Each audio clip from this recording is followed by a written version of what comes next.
Buenos días a todas, a todos. El día de hoy vamos a platicarles de los recursos y los metros cuadrados de construcción y el número de escuelas que estamos construyendo ya este año para la educación media superior.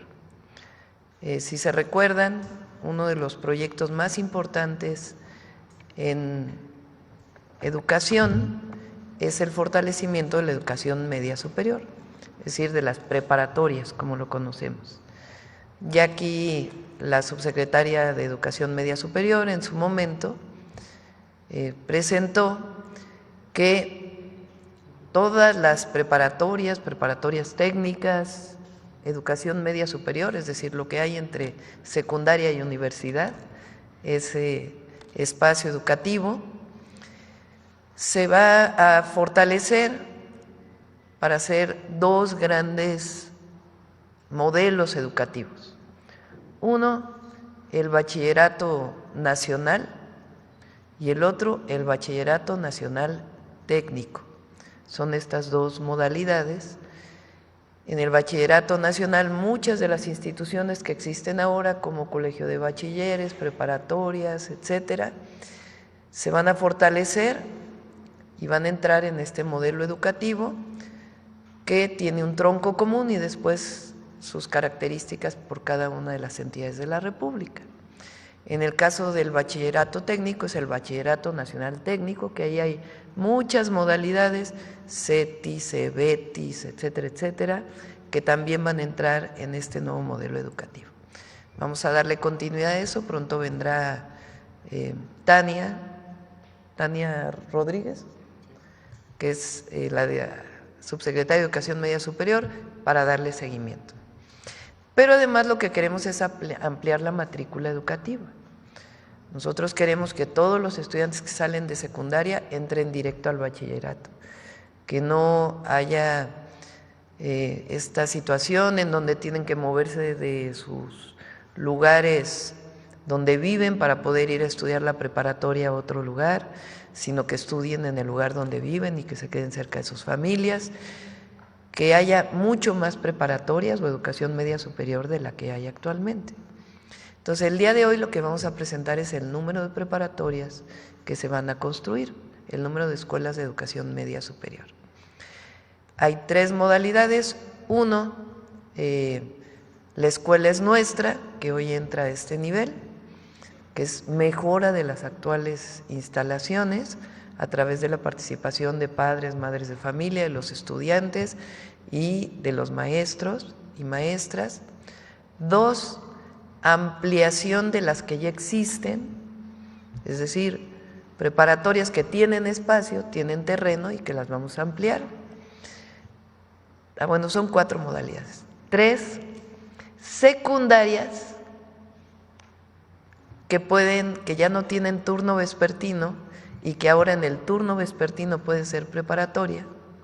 Y cuatro, nuevas escuelas. Entonces vamos a separar la presentación en lo que va a ser la Secretaría de Infraestructura, Comunicaciones y Transportes y lo que va a ser la Secretaría de Educación Pública. Entonces, si les parece, primero presenta Mario. Bueno, primero presenta Jesús y luego presenta Mario. Con su permiso, señora presidenta, buenos días a todas y a todos. Pues a continuación informamos sobre los trabajos que en coordinación con la Secretaría de Educación Pública y con los gobiernos de Estado estaremos realizando. Adelante. Tenemos la responsabilidad del privilegio de poder colaborar en la construcción de 18 nuevos planteles de bachillerato en 12 estados, en 18 municipios. Tienen estos planteles una capacidad para 16,200 estudiantes. En total es una superficie de construcción de 68,100 metros cuadrados, una inversión de 1,215 millones de pesos y su periodo de ejecución es de 10 meses. Adelante. Aquí vemos los estados en los que estaremos interviniendo. Es Baja California, Chihuahua, Guanajuato, Hidalgo, Jalisco, Estado de México en 6 municipios, Nuevo León 2 planteles, Oaxaca, Puebla, Querétaro, Quintana Roo y Yucatán. La siguiente. Y esta es la planta tipo. Estamos hablando de una capacidad de 900 estudiantes de cada nuevo bachillerato. Tiene salones de cómputo, laboratorios, plaza cívica, multicancha, talleres, un área administrativa, módulos de servicio y estacionamiento, y siempre dando prioridad a el área de aulas, a las áreas para los estudiantes. Adelante.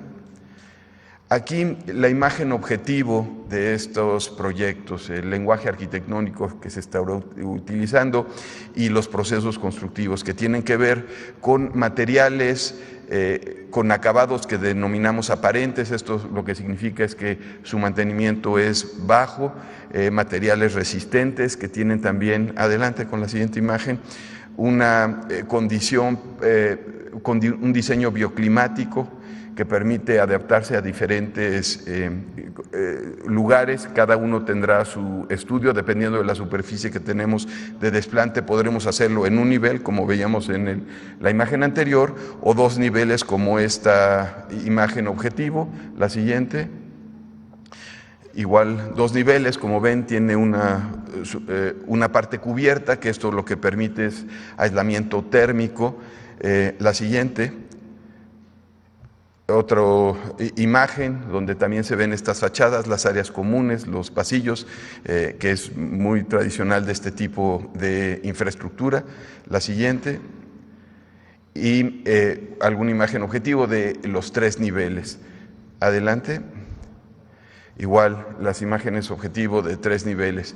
Esto está en proceso ya los proyectos conceptuales, y en un mes estaremos ya en los procesos de licitación y de fallos de estas obras. Y es cuanto. Para agosto. Sí, estaremos habilitando espacios para que puedan iniciar en agosto algunas de las áreas.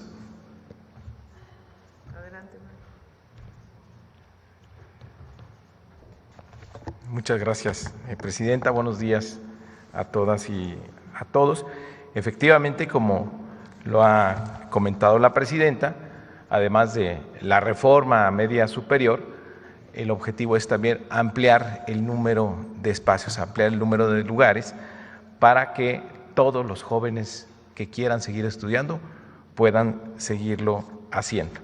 Y se han elegido lugares, municipios, donde el número de egresados de secundaria es mayor al número de ingresos en bachillerato, es decir, donde hacen falta los lugares. Entonces, ya se presentaron las nuevas preparatorias. Con la transición demográfica, muchas secundarias se están quedando sin turno vespertino. Entonces, es infraestructura que, como lo explicó la Presidenta, que puede ser utilizada en las tardes para hacer preparatorias. ¿Dónde están los jóvenes egresados de secundaria que no tienen lugares? Pues donde están las secundarias. Entonces, se han revisado, vamos a reconvertir 35 planteles en 17 estados, los cuales nos va a permitir abrir 10,500 nuevos espacios. ¿En dónde están estas secundarias que serán reconvertidas a bachilleratos? Están en Jalisco, en Tonalá y en Tlaquepaque, en Sinaloa, Culiacán y Mazatlán, 2 planteles ahí, 2 planteles también en la zona metropolitana de Mérida, un plantel en San Luis Potosí, en Soledad de Graciano, 2 planteles en Michoacán, uno en Morelia, otro en Uruapan, uno en La Paz, en Baja California Sur, otro plantel en Chiapas, en Tuxtla Gutiérrez, uno más en Durango, en Gómez Palacio, en Guanajuato, ahí hay 4 planteles en la zona de Irapuato y de León, que es donde hay mucha falta de espacios, en Chihuahua, en Ciudad Juárez y en Chihuahua, en Coahuila, en Saltillo y en Torreón, en Sonora, en Cajeme, Tamaulipas, en Nuevo Laredo, en Zacatecas, en Nayarit, en Tepic, y hay 10 planteles, la intervención más importante, es en la zona del Valle de México, en el Estado de México, en municipios como Acolman, Chalco, Chimalhuacán, Ecatepec, Iztapaluca, Naucalpan, Texcoco y Valle de Chalco. Ahí es donde tenemos una gran demanda de espacios. En total será una inversión de 759.5 millones de pesos y con estas reconversiones se abrirán 10.500 nuevos espacios. Adicionalmente tenemos bachilleratos, preparatorias. Adelante, por favor. Bueno, ¿en qué consiste esta infraestructura? Bueno, pues se va a aprovechar para darle un mantenimiento general a la secundaria, se va a construir un aula de cómputo, un área administrativa con sanitarios. Los sanitarios siempre son una demanda recurrente de mejora en las escuelas, un laboratorio multifuncional, un taller de especialidad, como son preparatorias, bachilleratos técnicos, necesitan talleres y en la reconversión y mantenimiento de los talleres existentes en el caso de secundarias técnicas, y la cancha de usos múltiples, que siempre es muy importante, con su techumbre. En promedio es una inversión de 21.7 millones por cada reconversión de secundaria. Adelante. Luego tenemos, adelante por favor, tenemos bachilleratos, tenemos planteles con una gran demanda, que incluso tienen, hay jóvenes que no aceptan, que se quedan con su ficha, pero no hay lugares suficientes. Hicimos una revisión de aquellos que tienen espacios donde se pueden construir, donde se puede ampliar, donde podemos construir nuevas aulas y talleres. Entonces ahí serán 33 acciones, 33 planteles en 20 entidades, y esto nos va a abrir 12,000 nuevos espacios. ¿Dónde están? Adelante, por favor. Ahí están ubicados y están detectados ya cuáles son los bachilleratos. En algunos casos son CEBETIS, otras son CEBETAS, otros bachilleratos generales, otros son CETMAR, que ya están identificados, que tenemos ya el desplante, el mapa donde están, el plano donde se hará esta ampliación. Son 2 planteles en Aguascalientes, 1 en Michoacán, 1 en Jalisco, 1 en Sinaloa, 1 en Oaxaca, 1 en Tamaulipas, 2 en Quintana Roo, 2 en Guerrero, 1 en Baja California Sur, 1 en Durango, 1 en San Luis Potosí, 3 en Baja California, 3 en Tlaxcala, 1 en Chiapas, 1 en Tabasco y 3 de aquí de la Ciudad de México. En total una inversión de 580 millones de pesos. Adelante, por favor, adelante.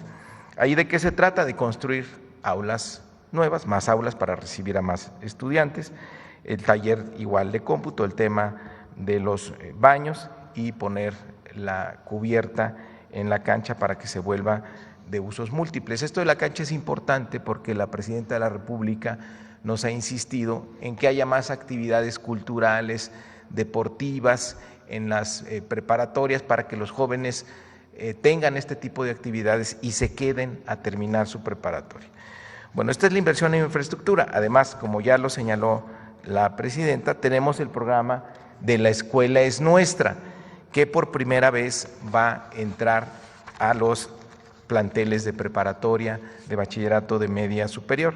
Estas son las metas que tenemos, los 25,000 millones de pesos de La Escuela es Nuestra, de los cuales 19,900 serán para planteles de educación básica y 6,200 planteles de educación media superior, con una inversión de 4,600 millones de pesos, y se beneficiará a 1.8 millones de estudiantes.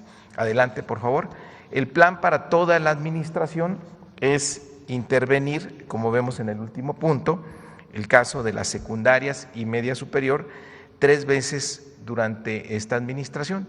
Es decir, empezaremos ahora en 2025, después en 2027 y 2029, para que tengan una inversión acumulada importante y llegar a todas las preparatorias públicas del país que tengan un apoyo. Este es el plan de infraestructura, Presidenta.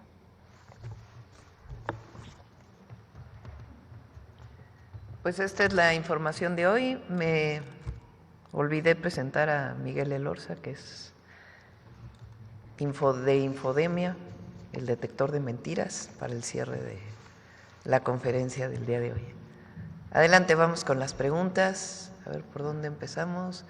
Vamos, a ver, Sonora, vamos a empezar.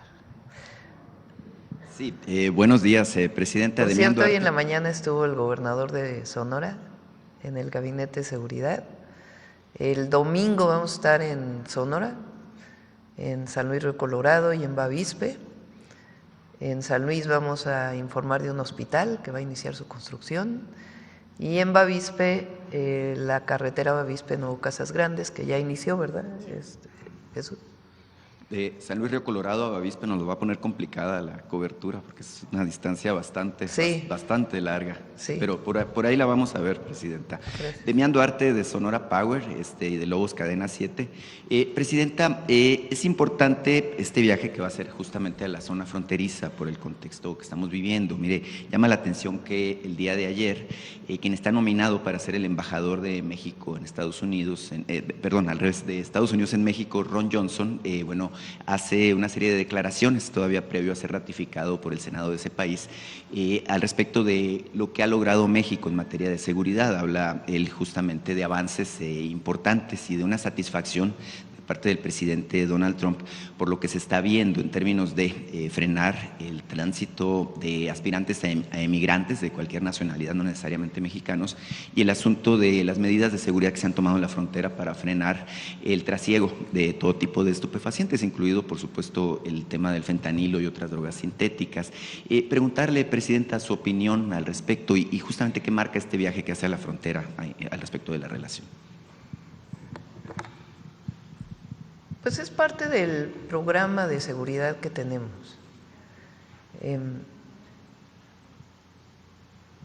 Desde que llegamos al gobierno planteamos que nuestra estrategia de seguridad consiste en 4 ejes, o consistía desde que lo planteamos y lo sigue haciendo, en 4 ejes. La primera es atención a las causas, que los adversarios políticos no le ponen ninguna atención, no creen que eso sea indispensable. Evitar que los jóvenes se acerquen a un grupo delictivo, esa es la atención a las causas. Mejorar el bienestar del pueblo de México y al mismo tiempo programas especiales para jóvenes que eviten que se acerquen a un grupo delictivo.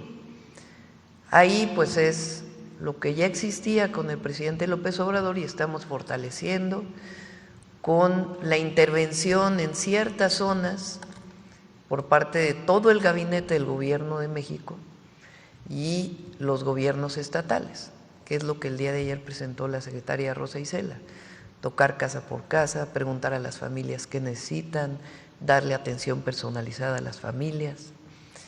La otra, por supuesto, es Jóvenes Construyendo el Futuro. La otra es esta, educación. Nosotros no queremos que ningún joven se quede sin educación. Queremos que cualquier joven que quiera estudiar la universidad pueda estudiar la universidad. Que los jóvenes que salen de secundaria no tengan por qué estar pensando ¿y ahora dónde voy a estudiar la preparatoria?, sino que cerca de donde viven haya una preparatoria que les pueda dar la educación que requieren. Siempre pregunto en los eventos, ¿qué es mejor, que los jóvenes estén en la calle o en la escuela? Pues es obvio, en la escuela. Entonces, este programa que presentamos ahora de fortalecimiento de las preparatorias técnicas, del bachillerato, tiene que ver con eso, con atender las causas, evitar que un joven piense que entrar a un grupo delictivo es una opción. Lo único que es eso, es una opción de muerte, no es una opción de vida. Entonces, eso es atención a las causas y es igual de importante que todo lo demás. Lo segundo es el fortalecimiento de la Guardia, que estamos trabajando mucho en ello, y en el caso de los estados, el fortalecimiento de sus policías. Lo tercero es la inteligencia e investigación, que es lo que nos ha permitido en esta coordinación integral dar resultados. Ayer, por ejemplo, una detención muy importante en el caso de Sonora. Y cuarto, la coordinación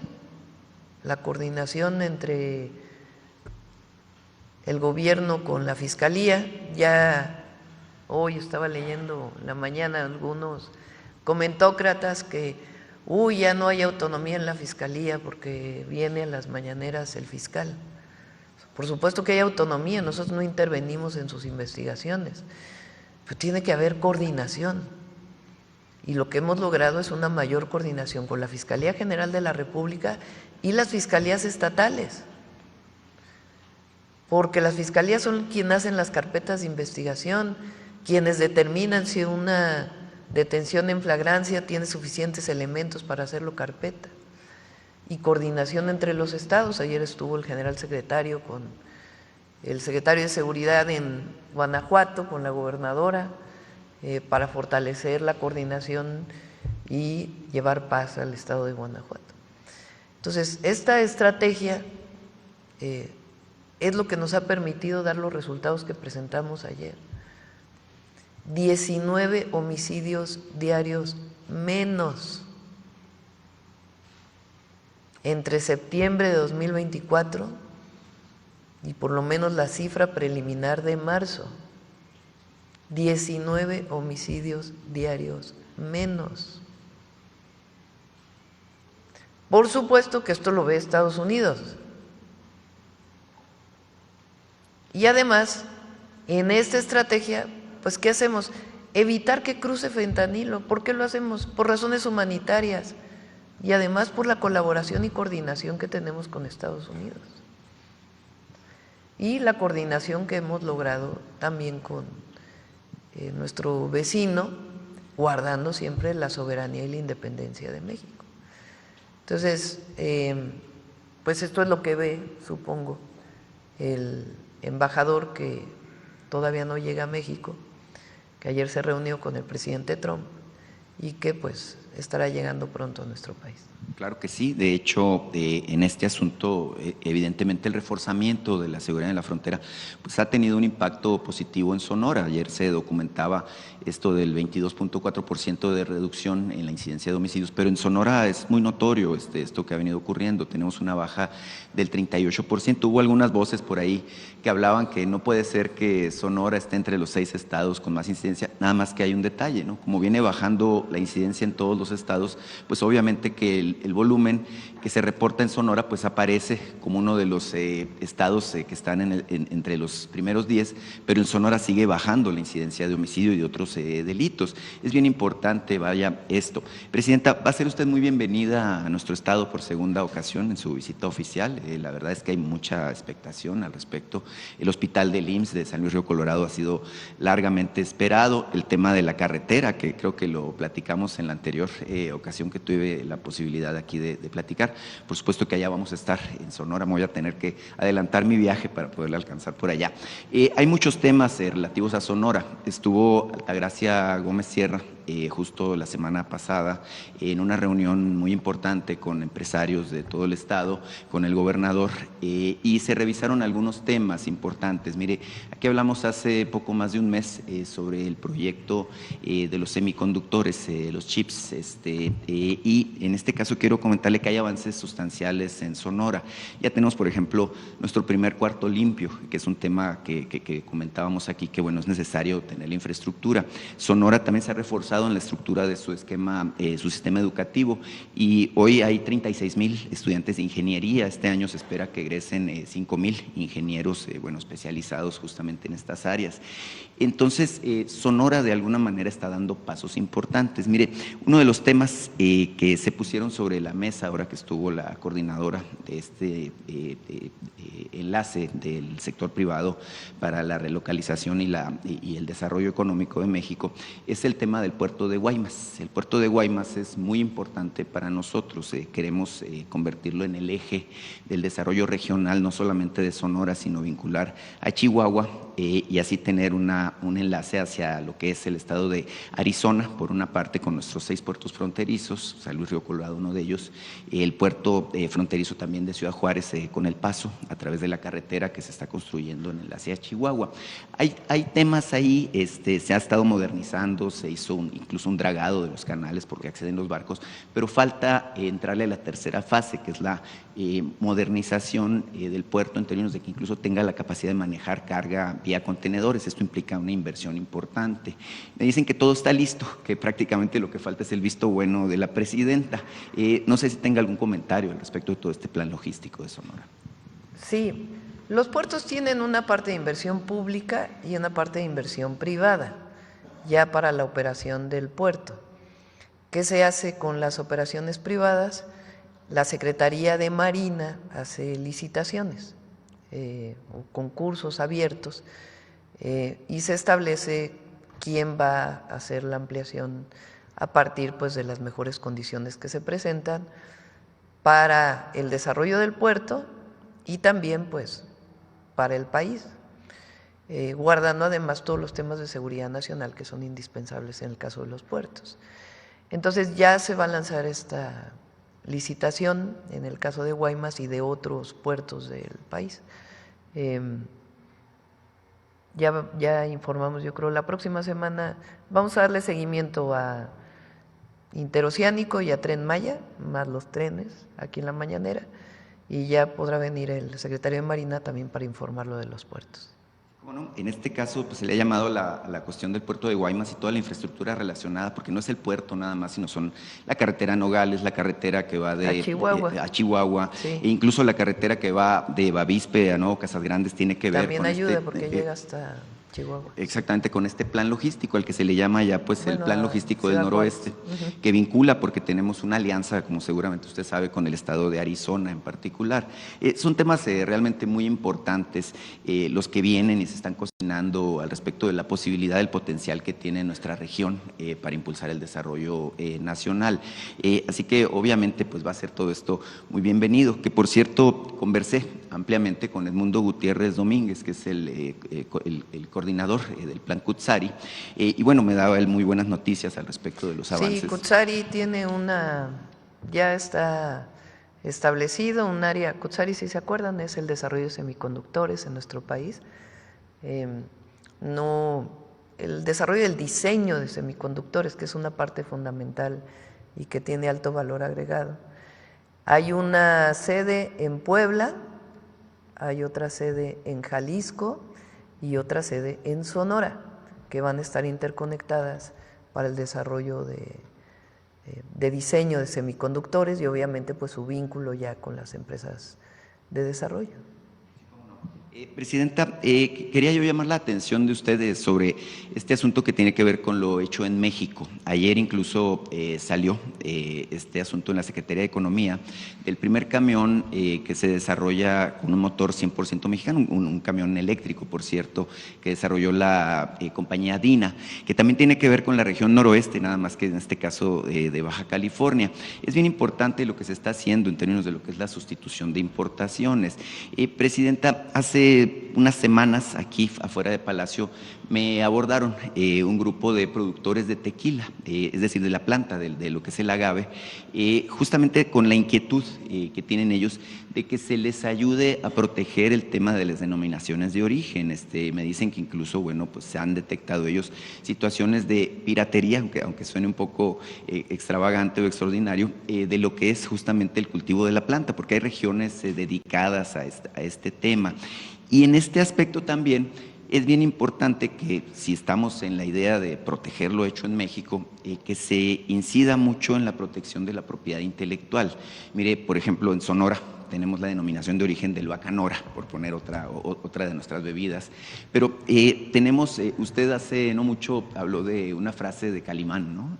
Esta frase de serenidad y paciencia. Mi querido y tiene muchas frases y la cultura mexicana y nuestras… no, pero hay algunas cosas en que hay que apurarnos. Bueno, okay. Tiene que haber serenidad y paciencia, pero tiene que haber celeridad. Bueno, acuérdese que no hay nada más poderoso que la mente humana, decía Calimán. Y Presidenta, en este aspecto he recibido algunos asuntos también de gente preocupada por el tema de la protección de la propiedad intelectual.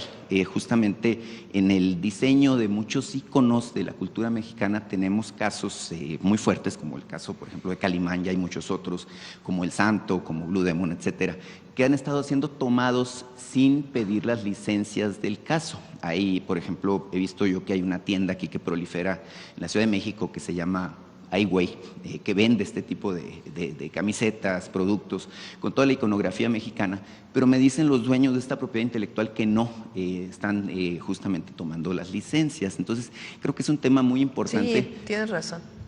Para que lo tome el INPI. Sí, el INPI tiene que ver con eso. Incluso tenemos que hacer modificaciones a las leyes, ya lo presentamos aquí, ya va a venir. Porque, por ejemplo, para una patente a veces son 7 años para poder obtener la patente. Entonces, pues tiene que reducirse el tiempo, garantizando en efecto que haya propiedad intelectual. Y por otro lado, en otros temas, como por ejemplo denominaciones de origen, pues también tiene que haber fortalecimiento. Entonces, en efecto, ya lo presentamos aquí. Claro. Muchas gracias, Presidenta. Solamente para cerrar, mire, también me contactó una señora de Vancouver, una mexicana que radica en Vancouver. En este caso, ella ha sido una promotora del deporte de personas con discapacidad, mexicanos y algunos extranjeros también, pero que han estado promoviendo la necesidad de que se dé el tema de centros de desarrollo deportivo que sean inclusivos. En este caso, ellos están desarrollando un centro en la Riviera Maya que se llama ONUAC, y que lo que están haciendo es un enorme complejo deportivo, justamente preparado para las personas que tienen alguna discapacidad, para que puedan ser entrenados como atletas de alto rendimiento y eventualmente pues representen a México en las Olimpiadas, en los Juegos Paralímpicos y demás. Ellos no le están pidiendo realmente pues nada al gobierno, es decir, ya tienen resuelto el tema de terrenos, el tema del proyecto de desarrollo, incluso es una inversión importantísima de alrededor de $20 millones que están ellos destinando ahí. Lo que me dicen es que han estado teniendo complicaciones para poderse enlazar con las autoridades deportivas. En este caso, la señora Marien Álvarez me pidió que con su intervención, bueno, podamos ver la manera de gestionar una cita, en este caso con Rommel Pacheco, para poderle presentar todo esto, y una cita también con el secretario de la Marina, porque lo que están buscando es hacer un documental de un cruce a nado que quieren hacer justamente ahí en la zona de la Riviera Maya. Entonces me pidió que le entregue un par de cartas dirigidas a usted, bueno, obviamente al personal aquí de Presidencia. Sí, cómo no, los buscamos. Sí.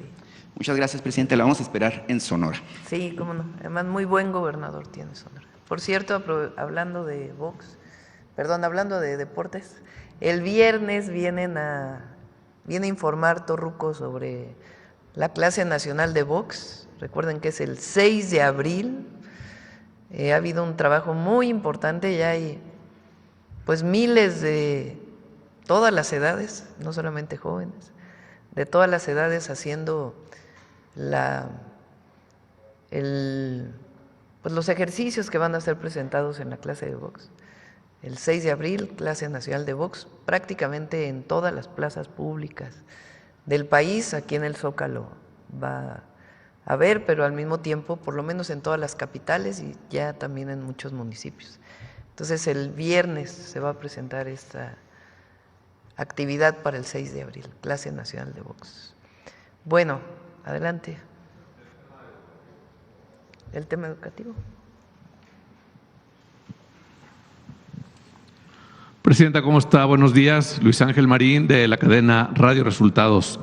Preguntarle sobre este tema que acaba de presentar su gobierno sobre la infraestructura educativa. Muy interesante porque se aprovechará escuelas que prácticamente están en la tarde pues desocupadas y muchas veces hay hasta vandalismo, ¿no? En muchas comunidades del país hay escuelas, incluso primarias, que tienen turno matutino, pero en la tarde ya están también desocupadas y pueden aplicarse para esto. ¿Cuántas plazas, es mi pregunta, cuántas plazas magisteriales se van a abrir para este proyecto? Si me puede contestar, secretario.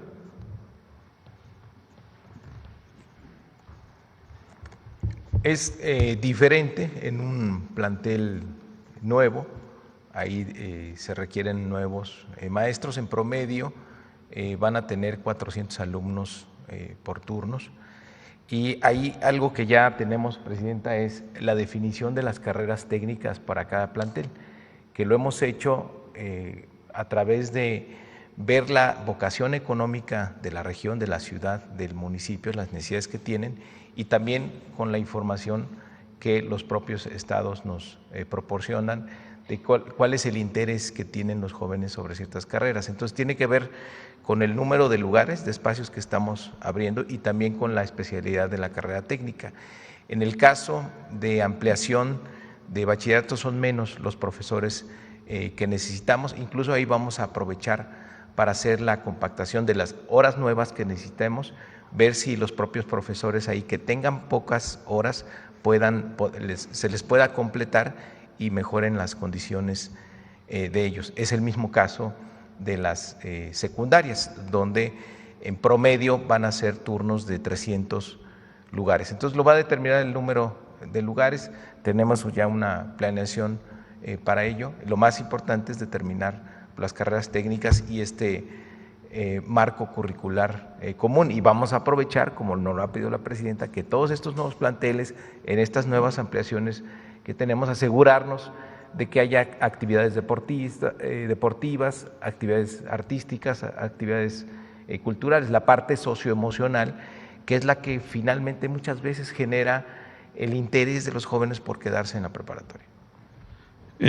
¿Habrá posibilidades, secretario, presidenta, de aprovechar la experiencia de los maestros jubilados? En otros sexenios se habilitaron programas en los que se retomaba a maestros jubilados con una compensación, significativa para aprovechar su experiencia, porque muchas veces se jubilan y tienen todavía muchos años de vida que puede aprovecharse su experiencia frente a un grupo, su experiencia académica. ¿Qué posibilidades hay de esto? La presidenta nos ha pedido y ha puesto un especial énfasis y está dentro de sus 100 compromisos mejorar las condiciones de los maestros y maestras de educación media superior. Entonces, la verdad es que nos vamos a enfocar en los maestros que tenemos actualmente. Te digo, hasta dónde pueden tener horas adicionales para que tengan sus turnos completos, y habrá pues plazas nuevas en los planteles nuevos, pero no estábamos pensando particularmente en los jubilados, porque hay muchos maestros que quieren una oportunidad, que no tienen base, que trabajan. En media superior se da mucho que trabajan por horas. Entonces hay maestros que tienen 5, 6, 10 horas. Es mejor que ellos puedan tener mínimo 20 horas para que estén en jornada completa. Pero vamos a enfocarnos en aprovechar esta reconversión para mejorar las condiciones de las y los profesores de media superior. Aprovecho para preguntar al secretario el tema de esta campaña de vida saludable, ¿cómo se ha desarrollado estos primeros días?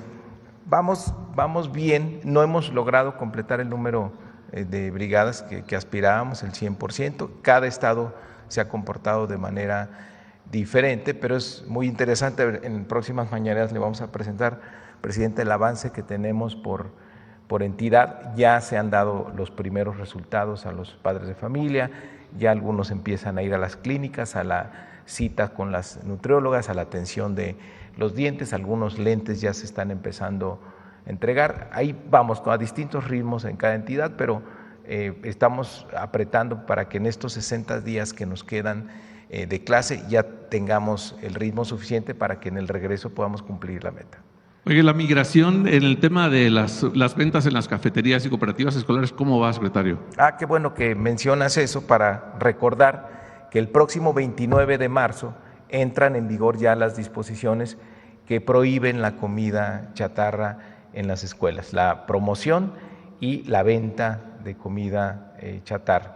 Se ha hecho un manual para las cooperativas porque No solo hay que decirles qué está prohibido, sino hay que darles opciones de qué sí se puede vender, y eso es lo que aborda el manual. Nos van a ayudar ahí los maestros, las maestras, los directores, las directoras en esta estrategia.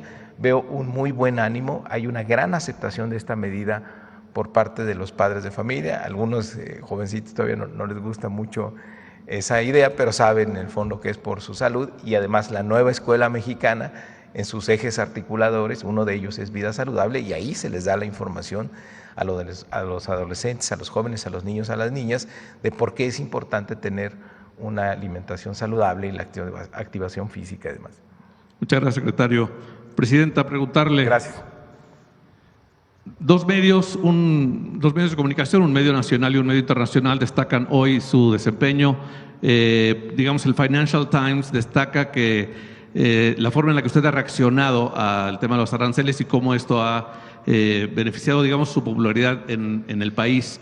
Un medio nacional destaca que el 92% de las personas están aprobando la estrategia que usted presentó para el tema de las personas desaparecidas. ¿Algún comentario sobre esto? Sí, es interesante, creo que ese es el Heraldo, ¿no?, quien saca la...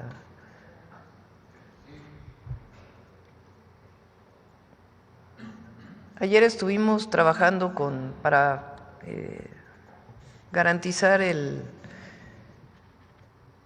para fortalecer las leyes que vamos a presentar. Se presentan ya el día de mañana al Congreso, las que presentó Ernestina Godoy el lunes. Y pues lo que hemos hecho es responder a una necesidad que es indispensable en el país frente no solamente el fenómeno o la situación del problema de desapariciones, sino en general para fortalecer la estrategia de seguridad. Entonces, 92% de las personas lo ve adecuado, y pues qué bueno que se está percibiendo de esta manera. Ahora, ¿qué hay en México que nos fortalece mucho? Hay mucho pueblo. El pueblo de México hoy está muy alerta, muy consciente, sabe dónde informarse. Hace muchísimos años, cuando había una nota en una televisora, en una radio, en un periódico, era lo que dominaba.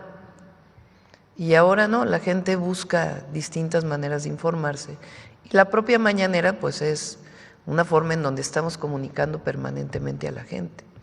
Pero lo más importante es que hay una conciencia muy grande en el pueblo de México. Y el que no nos separemos del pueblo, el que estemos cerca, el que no caigamos en separarnos de nuestro origen, de nuestros principios. Imagínense si nosotros hiciéramos caso de lo que muchos comentócratas dicen, es que se tiene que separar de la 4T, es que no ha reaccionado adecuadamente, es que... Imagínense si ese fuera nuestra línea para poder decir cómo nos vamos a comportar y el proyecto de nación que tenemos. No, nuestra base pues es el pueblo, lo que piensa, y a lo que nos comprometimos, cumplir con lo que nos comprometimos y siempre decir la verdad. Entonces eso es lo que la gente nota y es lo que nos fortalece frente a la negociación con Estados Unidos. Porque nosotros tenemos principios muy claros. Nosotros nunca vamos a poner en negociación la soberanía, la independencia de México, el proyecto de nación que tenemos. Nunca. Y el estar fortalecidos con la gente, pues es lo que también ve cualquier país del mundo, y en particular los Estados Unidos. Y también un esquema de respeto en las pláticas, en las negociaciones, en donde busquemos que siempre haya beneficio para México en primer lugar, porque es nuestra responsabilidad, pero buscar también que haya beneficios para nuestro vecino país y su pueblo. Y mientras ese sea el mecanismo, pues yo creo que va a haber respeto a nuestro país. De todas maneras, nosotros siempre frente a lo que pueda pasar el 2 de abril, pues tenemos ya distintos planes que lo hemos estado anunciando. Entonces esperemos particularmente que para el 2 de abril todo salga adecuadamente para beneficio de nuestro país y de los Estados Unidos. Y en general, pues en las negociaciones con ellos, mantener la soberanía de nuestro país, la fortaleza del pueblo de México, el proyecto de nación y todo lo demás, ayudar a que puedan salir bien las cosas, con respeto. Muchas gracias, Presidenta. Otra pregunta más. En días recientes, Donald Trump anunció que pondrá aranceles a los países que le compren petróleo a Venezuela. México, ¿cómo puede beneficiarse de esto? Porque países como China ya decidieron no comprar petróleo a Venezuela para evitar este tema, pero también Rusia, Singapur, India, España, Vietnam le compran a Venezuela. ¿Cómo México puede beneficiarse vendiendo su petróleo? No, nosotros no estamos de acuerdo que se pongan sanciones económicas a los países. Ese es un principio de la política exterior mexicana. No solo es del gobierno que represento, sino en general. Y además eso establece la Constitución y eso es importante, porque no se afecta a un gobierno o a una persona, sino se afecta a un pueblo entero. Nosotros siempre hemos estado en contra del bloqueo a Cuba y eso lo vamos a seguir defendiendo y eso viene de hace mucho tiempo. Y tampoco estamos de acuerdo que haya bloqueos a los países, porque afecta a los pueblos. Para resolver los problemas siempre está la diplomacia y el diálogo internacional. Y nosotros recuerden que tenemos una política para el petróleo, que es que en México se consuma todo el petróleo que se produce. Durante muchos años México dependía de la exportación de petróleo. Después,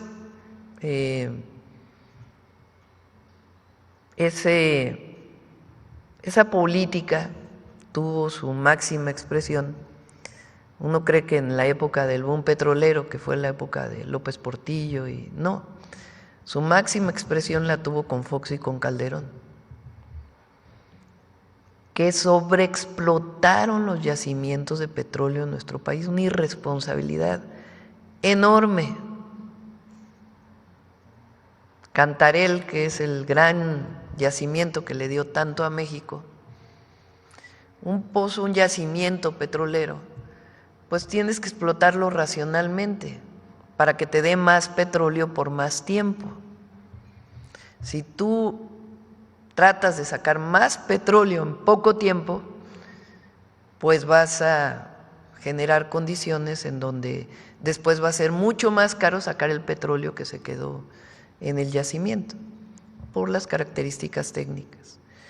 Entonces, en la época de Fox se llegó a producir 3.2 millones de barriles de petróleo diarios. Es el máximo de producción que ha tenido nuestro país. ¿Para qué? Para exportarlo a los Estados Unidos principalmente. Inyectaron nitrógeno al yacimiento de Cantarell en vez de inyectar el propio gas que viene de la producción de pozos duales. Para extraer petróleo, pues tiene que haber presión para que salga el petróleo. Esa presión normalmente lo que hace es inyectar el gas del propio yacimiento. Pues en vez de hacer eso, que era lo más sencillo, lo que hicieron fue quemar el gas e inyectarle nitrógeno. Entonces, ¿qué ha pasado? Que ahí en Cantarell está contaminado el nitrógeno con el gas.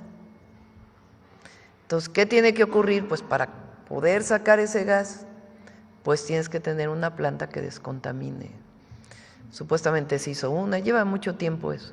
Es uno de los proyectos que tenemos nosotros para Pemex. Pero primero hay que sacar una buena parte del petróleo que todavía, aunque es poco, queda en Cantarell, el que puede salir con menos inversión. Después cayó la producción, porque ese yacimiento pues se fue terminando por su sobreexplotación.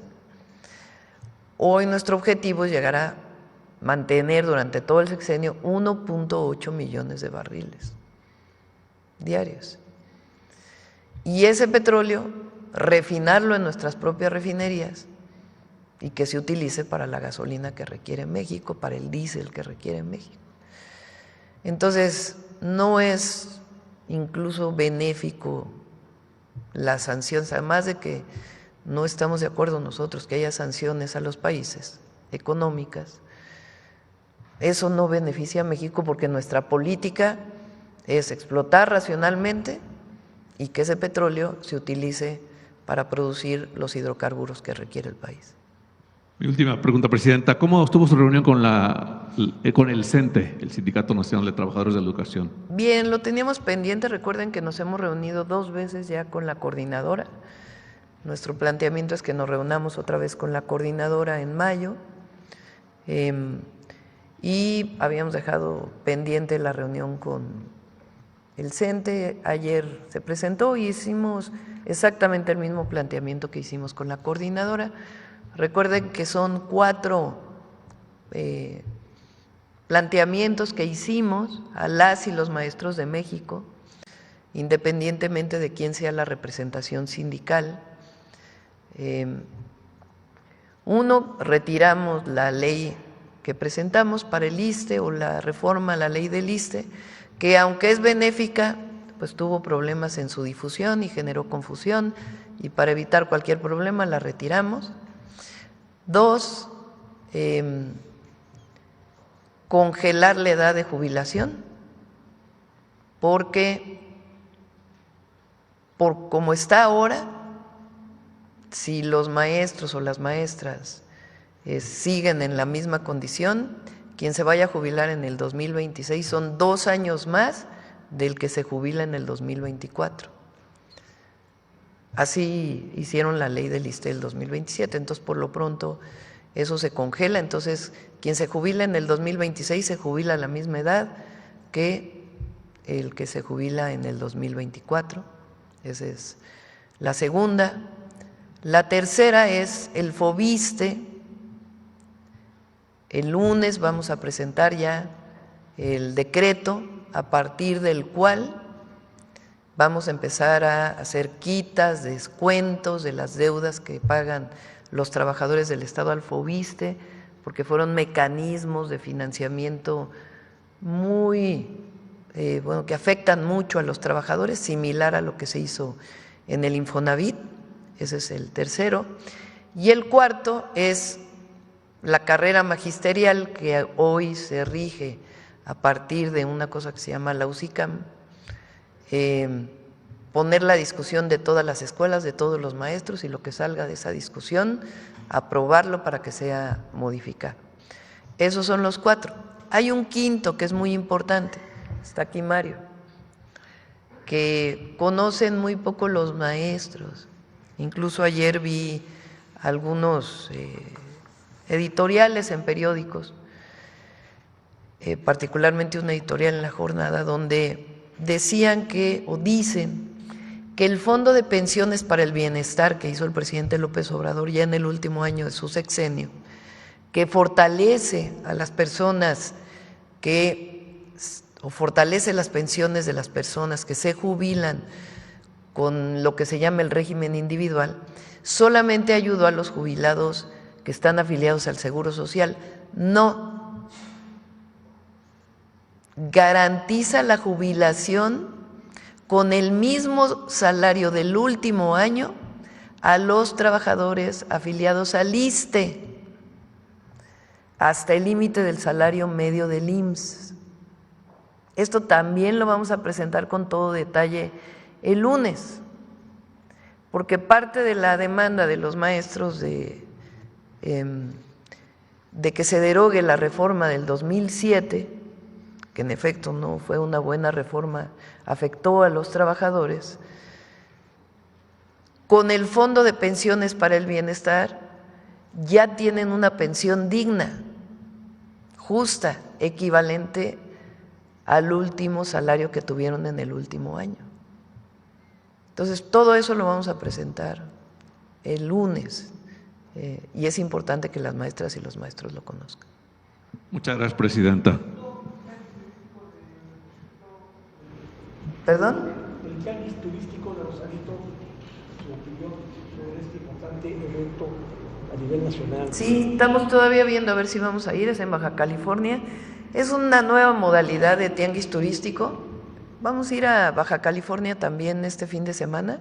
El sábado vamos a estar en Ensenada, Rosarito. En Ensenada es un hospital, vamos a hacer la supervisión de un hospital. En Rosarito vamos a dar inicio al programa de vivienda para el bienestar. En Tijuana vamos a supervisar el viaducto. Y si nos da tiempo vamos a ir a Mexicali para trabajar el tema o informar el tema de hacer eficiente el uso de agua del distrito de riego de esa zona. Y luego vamos a Sonora el domingo. Entonces, perdón, para poder decir que allí vamos a platicar con la gobernadora sobre el tema del tianguis turístico y ya que juntas con Josefina, pues podamos anunciar con la gobernadora Josefina, la secretaria de Turismo, podamos anunciar el tianguis turístico. Muy bien. Bueno, también quería vincular el siguiente tema con Playas de Rosarito. Recuerdo que hace un tiempo usted habló de la posibilidad de llevar a cabo la construcción de una desaladora. Comentó por ahí la maestra Rocío Adame, que es alcalde de Playas de Rosarito, que va a ser de gran beneficio para los rosaritenses el que se construya esta desaladora. ¿Le comento a usted algún comentario tendrá referente a este tema, Presidenta? Sí, la vamos a construir. Se está trabajando este año en fortalecer, porque había un proyecto ejecutivo, pero tenía algunos problemas. Entonces está trabajando en el proyecto ejecutivo, pero sí, vamos a hacer la planta desaladora en Baja California.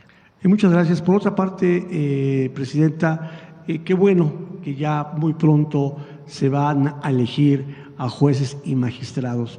La pregunta sería, estos jueces y magistrados que trabajaron hasta el último momento y que a título personal lo digo, la mayoría hicieron algunos actos de corrupción. Le comento porque le pongo un ejemplo muy viable, pues por llamarlo así.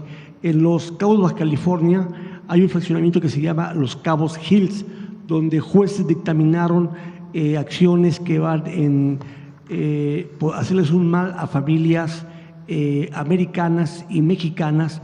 Nos gustaría, y nos lo piden en las plataformas informativas, si Gobernación pudiera intervenir, hacer una auditoría a esos dictámenes. Y qué bueno, le digo a usted que ya viene la elección donde el pueblo va a poder elegir a los jueces y magistrados.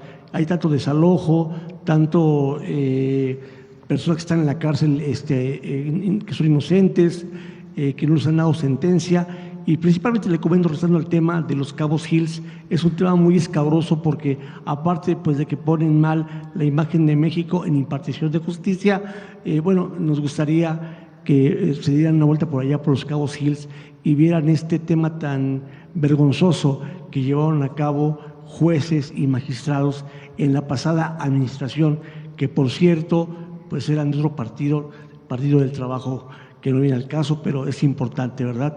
Entonces, ojalá se pudiera llevar a cabo alguna revisión a los expedientes de este fraccionamiento Los Cabos Hills allá en Baja California Sur.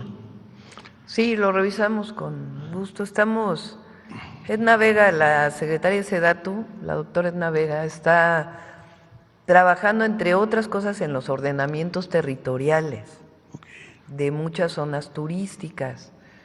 Por ejemplo, entre otros, Puerto Escondido, pues ahora que llega la carretera, pues no queremos que tenga un crecimiento desordenado.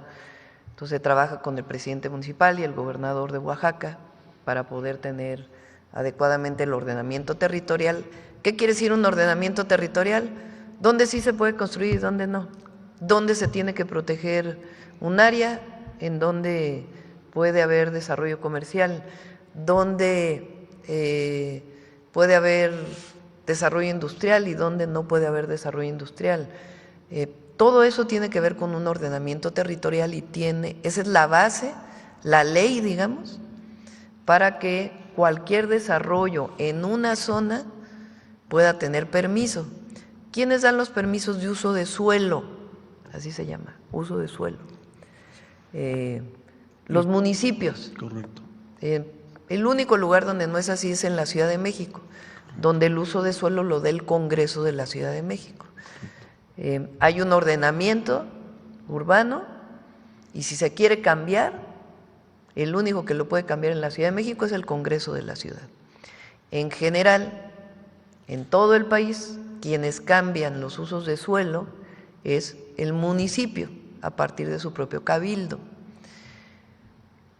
Para evitar que haya abusos, pues tiene que haber un ordenamiento territorial muy claro y si llega a haber un cambio, pues tiene que decir bajo qué condiciones puede cambiarse, para que no salgan estas cosas de que se construye un edificio de 20 pisos donde solamente están permitidos 2, o para que no haya los abusos del cártel inmobiliario que hubo aquí, particularmente en la alcaldía Benito Juárez. Entonces, muchos lugares turísticos que tienen una presión fuerte para el desarrollo turístico o de condominios, pues tienen que tener claramente su ordenamiento territorial y evitar que haya cambios de uso de suelo bajo condiciones pues, de corrupción o de beneficio para algún privado a costa de la naturaleza y a costa de la vida de las personas del municipio. Muy bien. Alcalde, pues el alcalde le comentaba que el alcalde de Rosarito, en coordinación con el alcalde de Tijuana, el doctor Ismael Burgueño y la maestra Rocío Adame, están implementando medidas importantes de seguridad para ahora en este evento del Tianguis Turístico.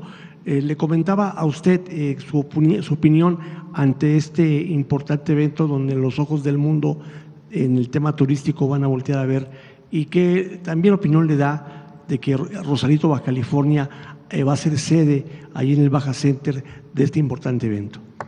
Pues muy bien, por eso les digo que vamos a traer a Josefina y a la gobernadora, sea a distancia o presencial, porque tuvo cambios el tianguis turístico, o tiene cambios importantes, para involucrar a la población, porque a veces solo se hacía para los desarrolladores o todos los que participan en el turismo. ¿Cómo se llaman los operadores, turoperadores?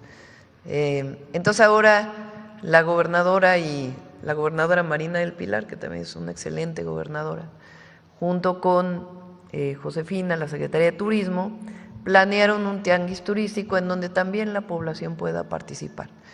Entonces ya lo vamos a anunciar. Ya por último, Presidenta, le quería comentar a usted la pregunta obligada: ¿cómo se ha sentido usted en estos meses de gobierno?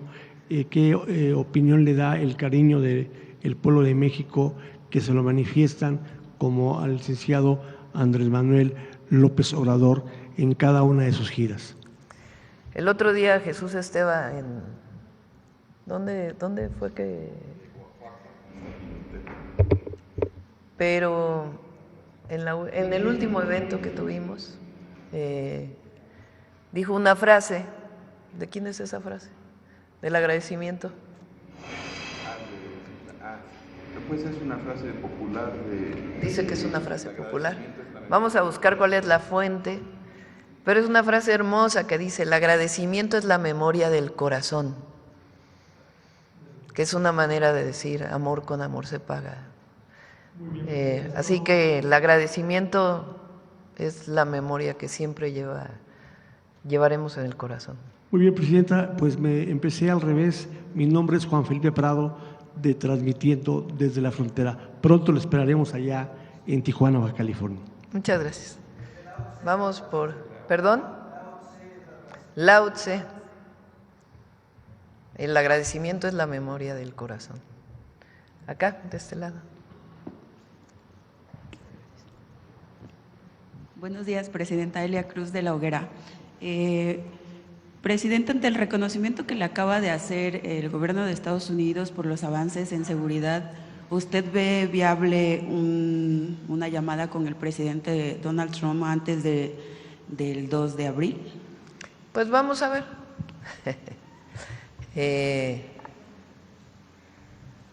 Vamos a ver si es factible o no es factible. Y vamos a esperar a ver cuál es la propuesta que hace el gobierno de los Estados Unidos en términos de aranceles. Como siempre lo hemos dicho, y es la insistencia, el secretario Ebrard está hoy en Washington. Sea hoy o mañana, se reúne nuevamente con el secretario de Turismo, Lutnick, de Turismo, de Comercio, estábamos hablando de turismo y me quedé con eso. El secretario de Comercio de los Estados Unidos, tienen mucha comunicación, el secretario de Economía, Marcelo Ebrard, con el secretario de Comercio de los Estados Unidos. Ya estuvieron, ahora van a estar nuevamente y pues vamos a esperar el resultado de cómo se plantea las medidas el 2 de abril. Recuerden que en este caso, a diferencia de, bueno, con excepción de acero y aluminio, que fue para todo el mundo, que también estamos esperando a ver cuál es la decisión el 2 de abril, la primera vez solamente fue para Estados Unidos y Canadá, para Canadá y México, en términos del Tratado Comercial Estados Unidos, Canadá y México. Y ahora pues es una propuesta que va a ser para todo el mundo, para todos los países del mundo, que son estas tarifas recíprocas que llama él. Y ha hablado que en los temas sectoriales, o lo dirá antes o lo dirá después, vamos a esperar a el 2 de abril y esta comunicación que está habiendo pues con los secretarios de Estado. Pero usted no buscaría esta llamada, o sea, directamente. Sí, siempre está abierta la puerta para una llamada. Muy bien. En otro tema, Presidenta, ayer la mayoría de diputados de Morena, en alianza con el PRI, votaron a favor de que el exgobernador de Morelos, Cuauhtémoc Blanco, mantuviera el fuero y de esta forma enfrentar la acusación que le hacen por tentativa de abuso sexual. ¿Cuál es su opinión al respecto? No conozco las pruebas, lo que hubieran tenido, es una decisión del Congreso. Sí es importante, más allá de pues revisar en todo caso cuáles eran las pruebas. El contexto es importante. Repito, siempre vamos a apoyar a las mujeres, eso no está en duda, pero siempre tiene que haber pruebas suficientes para un caso como este. Ahora, ¿quién pone esta denuncia? ¿De dónde viene la denuncia que le hacen al exgobernador? ¿Quién la hizo? No, pero ¿qué fiscalía? Ese fiscal de Morelos, ¿qué característica tenía? No, pero aparte, encubridor de feminicidios, con muchos casos de corrupción. Fue desaforado por la Cámara de Diputados y por el Congreso local. Entonces, solamente para que se ponga en contexto, y es una decisión de la Cámara, pero bueno, siempre la Fiscalía, hoy tiene un nuevo fiscal, pues también que puedan revisar siempre cualquier caso de abuso a una mujer. Presidenta, desechamiento de la petición de desafuero del actual diputado de Morena fue avalada por también diputados de Morena, pero también con diputados del PRI, en lo que algunos de la bancada del PT que no estuvieron de acuerdo con respaldar esta acción, incluso durante la sesión estuvieron expresándose en contra pues de esta acción de que no se le quitara el fuero al exfutbolista, perdón. ¿No ve usted que pueda haber una ruptura del movimiento? No, ninguna. ¿Ninguna? No. Y ahora repito, es una decisión del Congreso.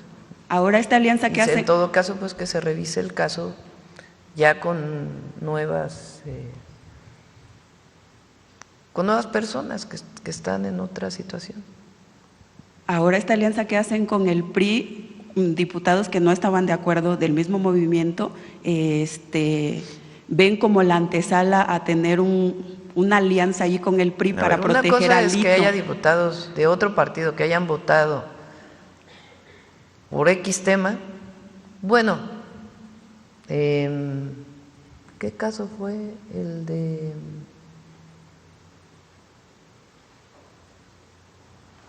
No recuerdo ahora un caso en donde también se votó por parte de diputados senadores del PAN con Morena, en uno de los múltiples temas que se han votado. ¿Eso quiere decir que hay una alianza? Pues no. Quiere decir que esos senadores del PAN consideraron en ese momento pues que podían votar a favor de una propuesta. En este caso, pues no es que haya una alianza, sino que diputados del PRI decidieron votar así. ¿Cómo creen que va a haber una alianza con el PRI? O sea, imagínense lo que diría el pueblo. Entonces, una cosa es que en un tema voten diputados de un partido por algo que están de acuerdo o no, y otra cosa es que se establezca una alianza electoral con el PRI, ¿no? Pues no, imagínense, con Alito, no. Pero aquí hay una petición también de desafuero contra Alito que está detenida, por eso llama la atención como son decisiones esa del votación. Congreso. A veces creen que la presidenta está metida en todo, y la verdad es que nosotros sí creemos en la separación de poderes. Fíjense la oposición, si orientamos en un sentido, ya se metió la presidenta y no hay separación de poderes. Si viene aquí el fiscal a informar y se muestra la coordinación, no hay autonomía de la fiscalía. Bueno, pero si la presidenta no toma, y esa siempre es nuestra posición, separación de poderes, ¿por qué no se metió la presidenta? Entonces la decisión es del Congreso y confiamos en que los diputados tengan suficientes elementos para una u otra decisión en cualquiera de los temas. ¿En qué áreas nosotros nos interesa? Pues que haya una aprobación en las leyes que enviamos, en los cambios constitucionales que enviamos.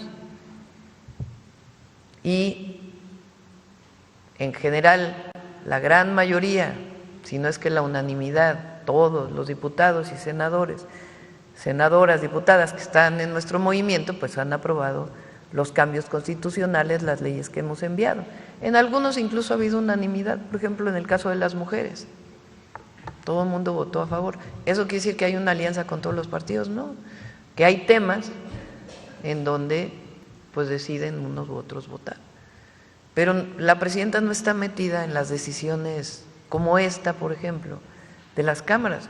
Tienen que decidir los diputados. Gracias, presidenta. En otro tema, ayer se dio a conocer que la Fiscalía, que la FGR aseguró otro rancho muy cercano al de Teochitlán, donde presuntamente también se menciona que podría haber sido un campo de entrenamiento. ¿Qué información tiene sobre eso? Hay un rancho que lo mencionó ayer el secretario de Seguridad, que se aseguró en enero, en donde incluso hay cerca de 39 detenidos, que era un campo de entrenamiento y en su momento se informó. Y hay que ver este otro rancho exactamente cuál es. Lo importante aquí, y quiero manifestarlo porque viendo también los medios el día de hoy, la detención que se hizo es muy relevante, porque aquí la discusión no es si tiene que actuarse en contra de los grupos delictivos o de la delincuencia organizada que comete delitos, homicidio, incluso secuestro, desaparición, portación de arma de fuego. Pues ese es el trabajo que estamos haciendo. Y esta detención, de la que muchos de los comentócratas no hablan, porque no quieren hablar de ello, porque lo que no quieren decir es que hay resultados y que estamos trabajando todos los días para seguir dando resultados. O sea, la detención que se hizo es muy relevante. Primero, aporta información, en particular de este caso del rancho, que hoy está asegurado ya por la Fiscalía General de la República y que darán su información. Pero además, pues era quien se encargaba de adiestrar, de invitar a jóvenes a ser parte de un grupo delictivo, y estos campos de adiestramiento. Es muy relevante y vamos a seguir. Repito, ayer hubo una detención relevante en Sonora, ayer informó el secretario de Seguridad de detenciones muy relevantes que se hicieron para Guanajuato, o sea, para el tema de los homicidios en Guanajuato, que han dado ya de manera inmediata resultados de disminución de homicidios en Guanajuato. Entonces, este trabajo que se hace, que es parte de la estrategia de seguridad, regreso a la primera intervención, una estrategia de seguridad en donde hay coordinación y hay inteligencia e investigación para hacer detenciones de los generadores de violencia. Y si en esta zona hay otros lugares, pues se está investigando y se está trabajando conjuntamente. Y lo relevante es que en efecto se está trabajando y se esclarecen los hechos. Muy distinto a cuando había pactos de silencio, muy distinto.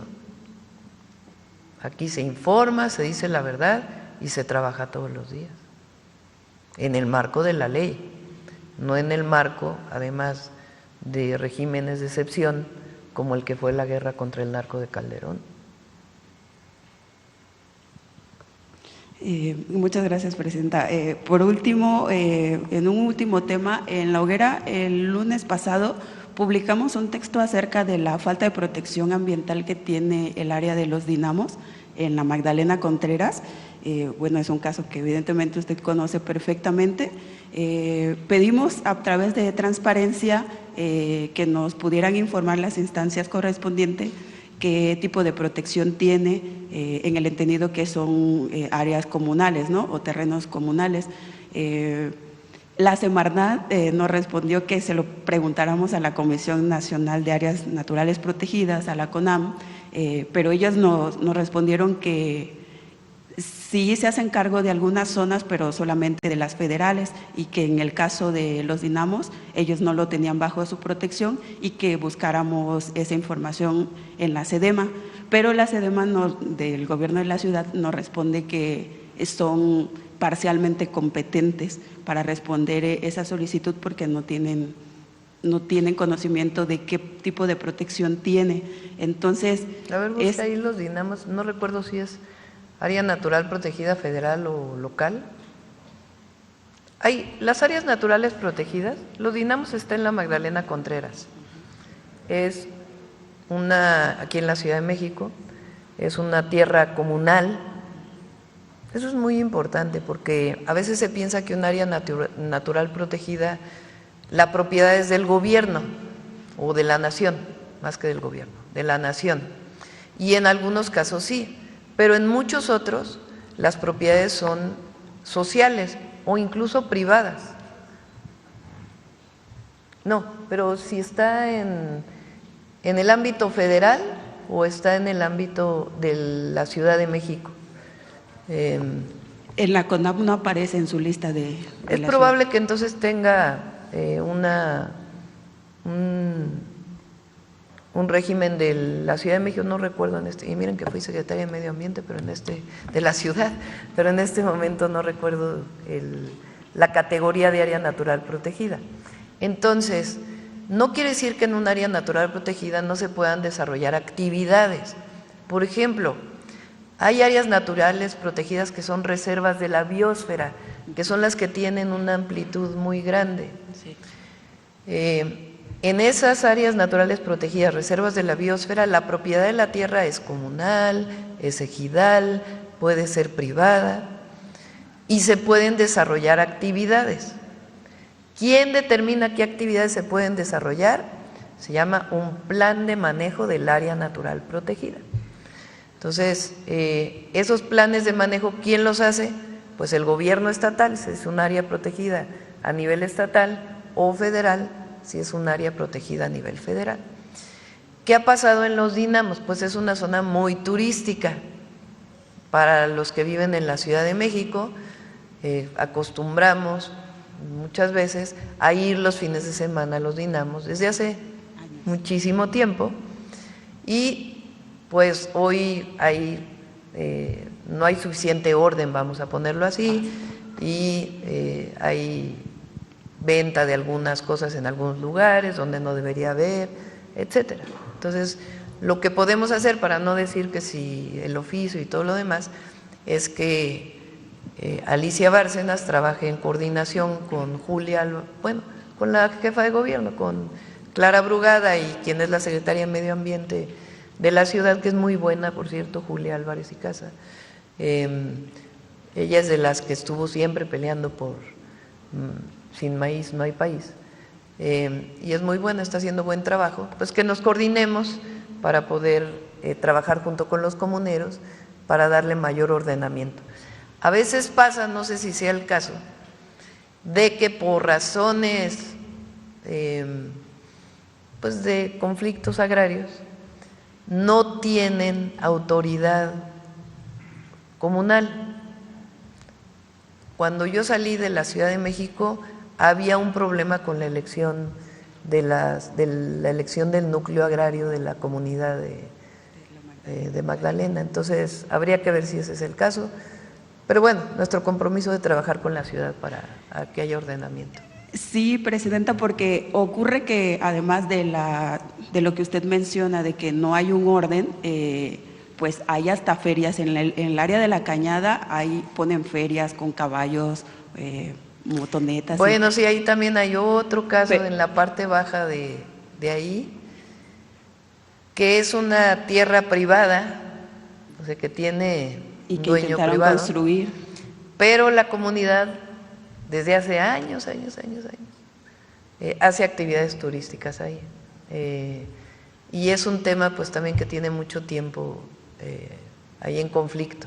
Entonces, pero bueno, hay que trabajar. Nosotros hicimos un recorrido y encontramos al menos 2 viviendas con construcciones ya así como de concreto, como a 200 metros del afluente del río Magdalena, ya con electricidad. Entonces, eso evidentemente llama. Hay que ordenar.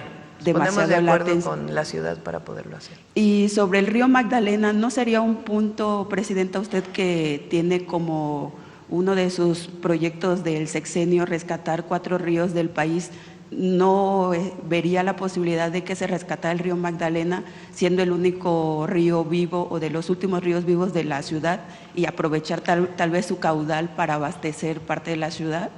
Hicimos algunas acciones cuando fui jefa de gobierno en el río Magdalena, de rescate, sobre todo en la parte urbana, porque esta parte del afluente de la sierra baja la parte urbana. Incluso si conocen ahí por los viveros de Coyoacán, sobre Avenida Universidad, todavía ahí llega el río Magdalena. Pero Jesús Estevas se encargó de trabajar con los vecinos para hacer un rescate muy importante del río en esa zona, limpiarlo,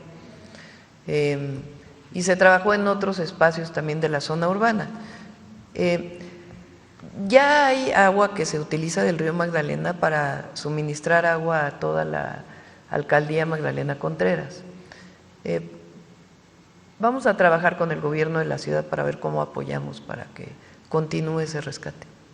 Muchas gracias. Y por último, ya que está el secretario de Infraestructura, nada más preguntar, ¿se mantiene el compromiso de que se concluya la obra del trolebús elevado de Chalco a Santa Marta en abril?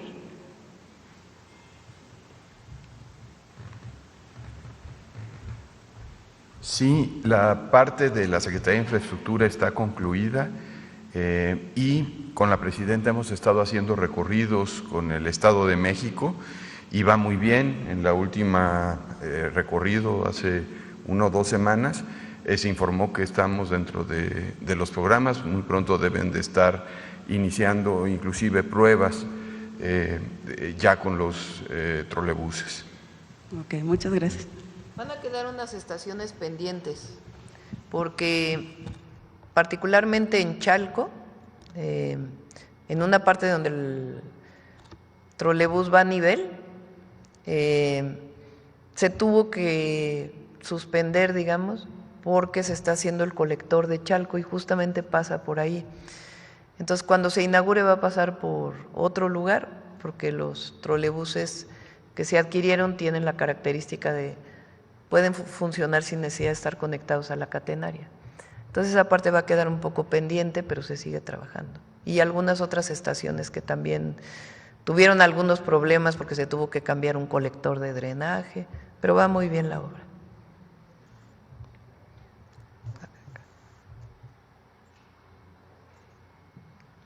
Presidenta, buenos días. Daniela Caballero de Poder México y Global Energy.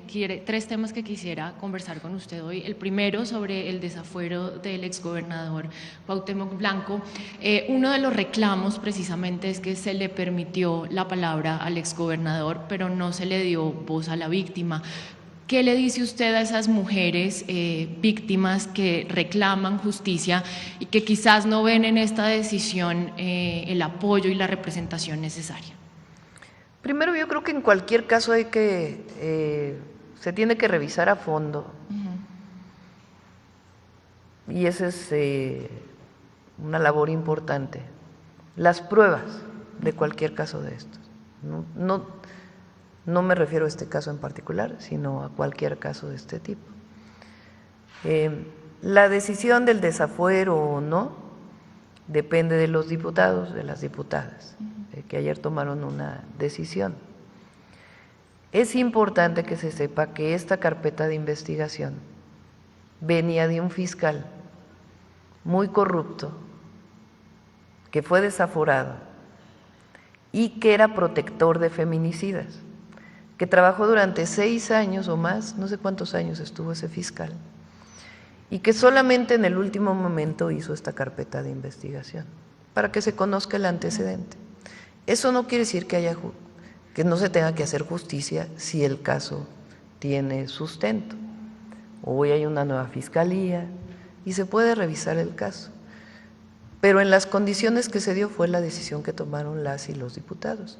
Y siempre debe hacerse justicia a las víctimas, siempre. Pero es importante ver el contexto de dónde vino.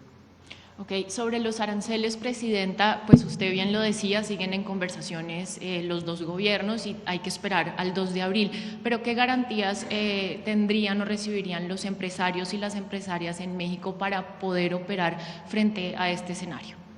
Bueno, es que es una decisión unilateral del gobierno de los Estados Unidos, eso es importante que lo conozca todo el pueblo de México.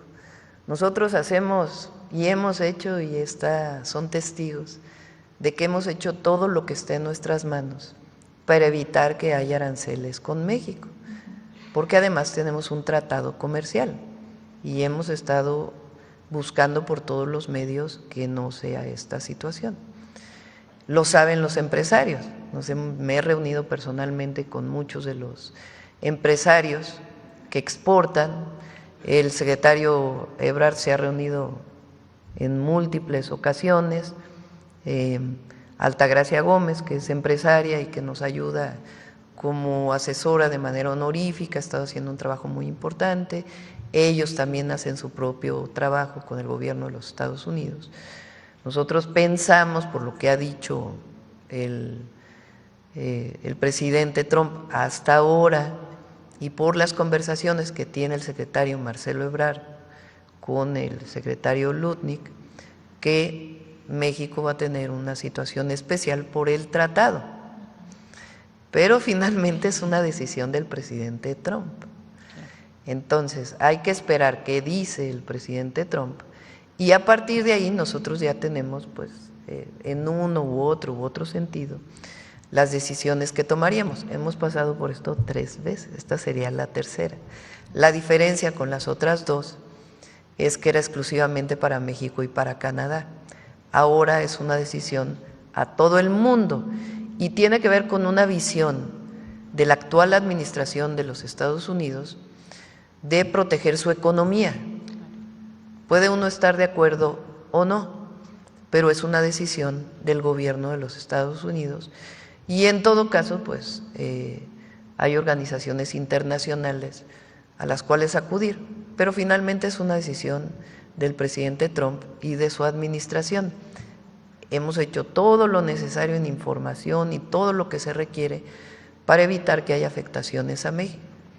Si llega a haber una decisión que nos afecte de manera particular, pues nosotros ya estaremos tomando decisiones, pero es importante, y esto pues lo sabe todo el mundo, porque así como está la presidenta de México, pues así están todos los presidentes de todos los países del mundo, primeros ministros, esperando cuál es la decisión del 2 de abril. Presidenta, y finalmente sobre la deuda de Pemex, ¿se tiene establecida ya una fecha para el pago a proveedores que se tenía estipulado para marzo? Ya se han pagado cerca de 147,000 millones de pesos. Una cifra muy importante. Y se va a seguir pagando. Y Pemex está trabajando. Yo me reúno prácticamente 2 veces a la semana para garantizar y ayudar a coordinar todos los esfuerzos de cualquier área, energía, Pemex, CFE, Hacienda, para poder garantizar el fortalecimiento de Pemex. Hoy viene algo, o este año inicia algo fundamental que va a ayudar muchísimo a Pemex, que es lo que le llamamos la integración vertical de Pemex. Artificialmente, porque el objetivo era privatizar a la petrolera del pueblo de México, se dividió a Pemex en muchas subsidiarias y filiales, 40 filiales en una empresa. Y eso generó pues muchísimos problemas administrativos y otro tipo. Ahora, con transparencia en sus finanzas, en su administración, pues se va a ir integrando, lo cual va a fortalecer nuevamente a la empresa. Muchísimas gracias. Gracias. Bueno, a ver, allá atrás, te vamos a dar la palabra porque no vienes muy seguido. Gracias, Presidenta. Poncho Gutiérrez, de El Deforma y de SDP Noche. Dentro de menos de una semana se van a cumplir los primeros 6 meses de su sexenio. Y dentro de esta primera temporada, ¿cuál ha sido el capítulo más triste y el capítulo más alegre para usted? Se la puse difícil. Te la pusiste difícil.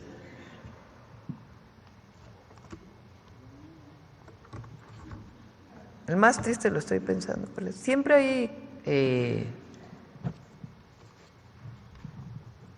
empatía, dolor frente a situaciones difíciles de homicidios, que uno ve todos los días en el gabinete de seguridad.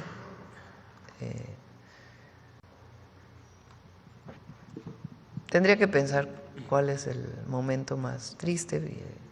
Lo que tiene uno pues es que estar siempre trabajando independientemente de, pues uno es humano y siempre hay sentimientos de empatía con víctimas. Quizá los momentos que yo disfruto muchísimo, pero muchísimo, son las salidas de las giras de los fines de semana. Es aire puro, es cercanía con la gente. La verdad es, bueno, te tocó estar ahí en Hidalgo el fin de semana. El cariño es muy grande, mutuo, porque el cariño hacia mí pues va de regreso al triple, ¿no? Y esos momentos son muy emotivos, muy, muy, muy emotivos. Y es pues una alegría enorme.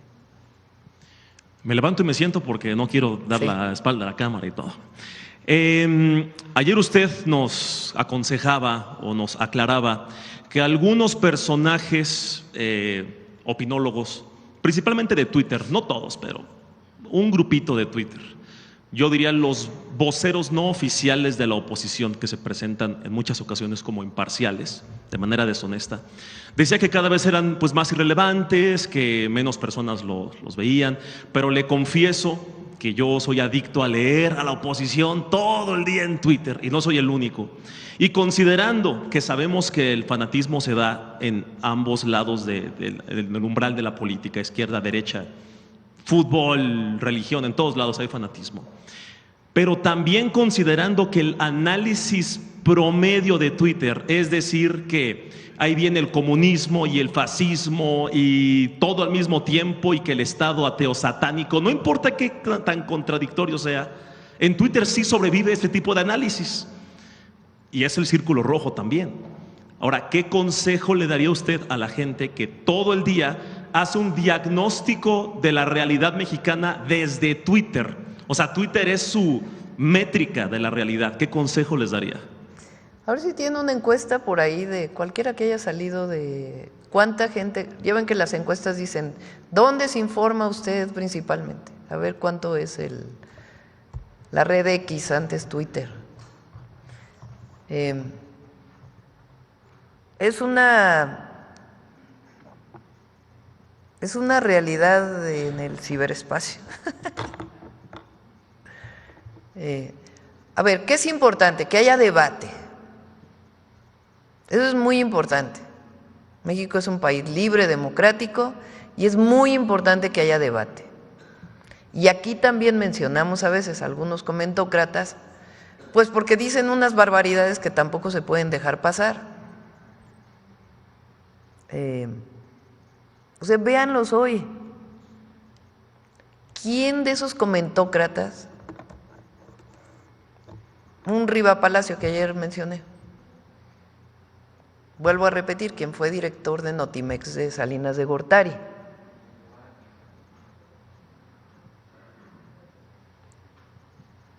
Todo es, ¿dónde está la importancia de una detención como la que hubo relacionada con el Rancho Izaguirre? ¿Dónde está eso? No está, porque su objetivo es pegarle al gobierno. Ese es su objetivo. No es analizar las distintas opiniones. Yo no digo que esté bien o mal, solamente hay que poner sobre la mesa cuál es el objetivo, porque como bien dices, se hacen pasar como los neutrales. La neutralidad no existe, por cierto. Que van a dar una opinión y ayer dije que lo leían como 20,000 y alguien por acá que hace análisis del equipo de Paulina me dijo, no, le exageró, yo creo que lo leen como 5,000 y eso es mucho, porque nada más hay que ver cuántas ediciones hay. Entonces, qué bueno que haya debate en las redes sociales, es muy importante. Debate de a de veras, porque cuando lo inflan con bots, que no son personas reales, sino cuentas compradas para atacar, pues eso no es discusión, ¿verdad? Eso es pura propaganda pagada. Pero cuando hay debate, qué bueno que haya debate y que haya un sano debate de lo que se está planteando. Ahora, que eso sea la realidad de lo que vive México, pues no. Entonces, estar pegado todo el día a la red tampoco es muy bueno para la salud. No diga eso, porque yo vivo de hacer memes, presidenta. Pero de esta porque entonces crees que esa es la realidad.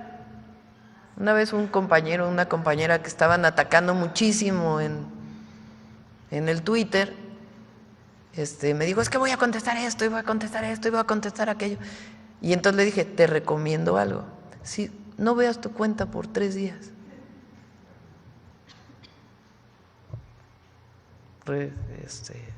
Refréscate. 3 días después había desaparecido y estaba muy inflado con todos estos bots. Entonces, qué bueno que haya debate. Es muy importante, y por eso la infodemia, que por cierto yo tampoco participo en la infodemia, es una actividad que se realiza. Yo no les digo, pon esto, pon aquello, pon aquello, pon aquello, ¿verdad?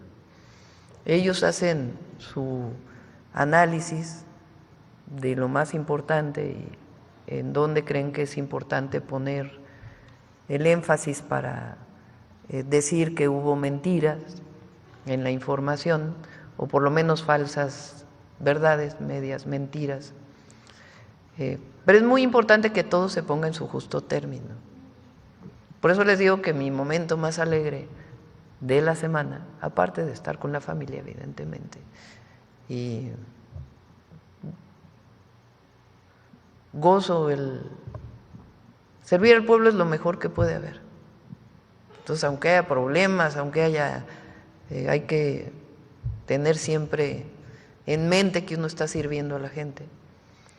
Pero el momento más alegre, pues, es los fines de semana, cuando las redes sociales están en su justo término y ves a la gente la alegría y cómo participa, ¿no? Porque no solo es en los eventos que hacemos, sino en los recorridos.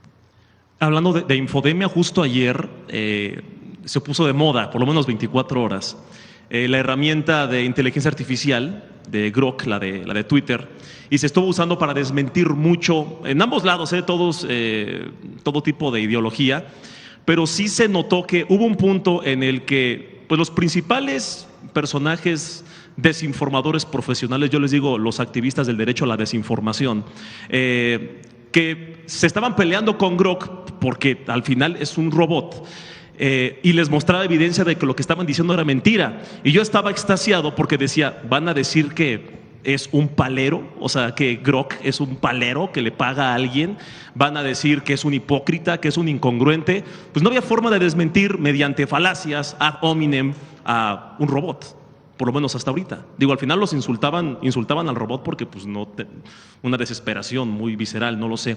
Pero sí ayuda, creo yo, a quizá pensar pues qué tan bueno es el debate de uno mismo cuando no puedes atacar al argumentador y tienes que hablar del argumento. Entonces me parece que fue un ejercicio muy interesante que quizá limpió un poquito Twitter, bueno, antes Twitter, ahora X, y sí creo que evidenció mucho, o por lo menos a algunos de estos personajes.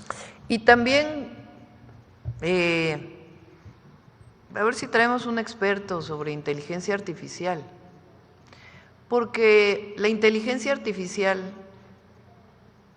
cualquiera de estos nuevas aplicaciones o que hay, mismo de Google, ahora uno busca en Google y lo primero que aparece pues es lo de la inteligencia artificial de Google, ¿no? Y uno puede decir, bueno, pues ahí está la información. Y no, eso se construye con información de muchos lugares. No es que sea la verdad absoluta. O sea, porque cómo se construye los algoritmos que están asociados a una inteligencia artificial, pues a partir de información que existe. Y esa información que existe, pues toda en particular en temas como este caso u otros, pues hay puntos de vista distintos. ¿Qué punto de vista toma en cuenta la construcción que se hace con algoritmos de la inteligencia artificial? O cuando se le pide, a ver, hazme un ensayo de no sé qué cosa. El otro día me estaba mostrando una sobrina cómo si uno le pregunta, no sé, hazme un ensayo de no sé qué, te sale todo un ensayo. Pero ves el ensayo y dices, bueno, ¿y esto de dónde lo sacó? No necesariamente es información validada. Entonces, hoy estamos frente a un nuevo fenómeno también, ¿no?, que es la construcción de la inteligencia artificial. Bueno, mira. No, pero ahí están todas las redes. A ver si nos pueden separar Twitter, por favor. A ver si lo encuentran. Sí. Sí, es la que en proporción a las principales. Ahí en el libro menos. cuando sacó su libro la doctora Beatriz Gutiérrez Müller, el de Feminismo Silencioso, ahí viene un capítulo que habla justamente de Twitter, cuánta gente lo lee, cómo se construyen las realidades. Es bueno ese capítulo. Es un fenómeno. Bueno, es bueno el libro, pero en particular ese capítulo. Lo que es X, antes Twitter, es un Aprovechamos fenómeno. para mandarle salud. Y en lo que proyecta la gráfica, antes de venir acá, yo hice una consulta en redes sociales y pregunté a la gente, hice una encuesta, ¿qué quieren que le pregunte a la presidenta? Fue una consulta a la inteligencia artificial. No fue ni a los bots ni a los que me convinieron. Oye, son 9:22, ni cuenta mi vida. Bueno, ya para terminar, en esta consulta a like alzado que hice en redes, pues la pregunta de mucha gente es ¿cómo va el tema de las 40 horas? Es una de las dudas que me dijeron, no te pido, te exijo, Poncho, que le preguntes a la presidenta. Si nos puede. Se está trabajando, vamos a pedirle a Marat, se está trabajando en la idea de buscar un esquema que pueda ser consensado. Si no, de todas maneras se va a plantear la propuesta. Pero Marat va muy avanzado en ello y ya pues en su momento lo plantearíamos. Muchas gracias. Pero sí se está trabajando. Bueno, ya, vámonos con Infodemia. Ahí está. ¿Esa de quién es? Prime Web, ¿esa quién es? Bueno, 18% Twitter, Facebook 90.2. ¿De qué fecha es esto? Marzo del 24, a ver si luego buscamos una más actualizada. Adelante.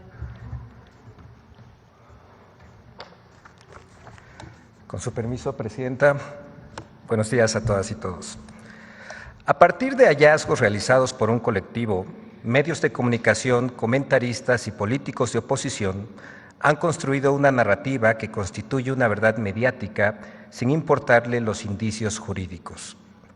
Desde los estudios de televisión y las redacciones repiten la narrativa injerencista del narcoestado.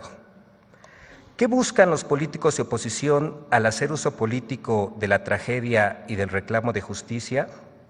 ¿Ya olvidaron cuando aplaudieron la política de la supuesta guerra contra el narcotráfico, encabezada por quien hoy está encarcelado en Estados Unidos precisamente por narcotráfico? ¿Qué persiguen quienes actualmente repiten falsas narrativas y en el pasado aplaudieron la creación de verdades históricas? Veamos el video de esta semana.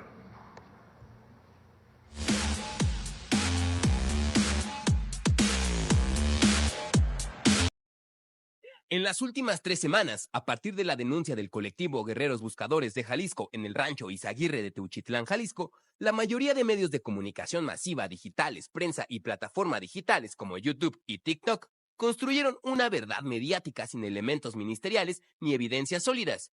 Frente al montaje y las mentiras, son necesarias la verdad y la justicia para las víctimas. He aquí algunos ejemplos. 1. Hallazgo de un campo de exterminio en Teuchitlán, Jalisco. Vamos a iniciar con el rancho El Exterminio, el rancho Izaguirre en Techutlán, Jalisco. No solo es un campo de exterminio criminal, ahí también hay señales de que se está acabando con la verdad y la justicia. Hoy en México comenzó a difundirse la historia de lo que parece ser un campo de exterminio del crimen organizado ubicado en Jalisco. Un colectivo de búsqueda de Jalisco localizó un campo de exterminio. Encontraron hornos clandestinos, huesos humanos, cientos de zapatos, mochilas, además prendas de vestir. En otro tema es nota internacional, el rancho del terror, este hallazgo macabro, el hallazgo de un crematorio y campo de entrenamiento y de exterminio del cártel Jalisco Nueva Generación.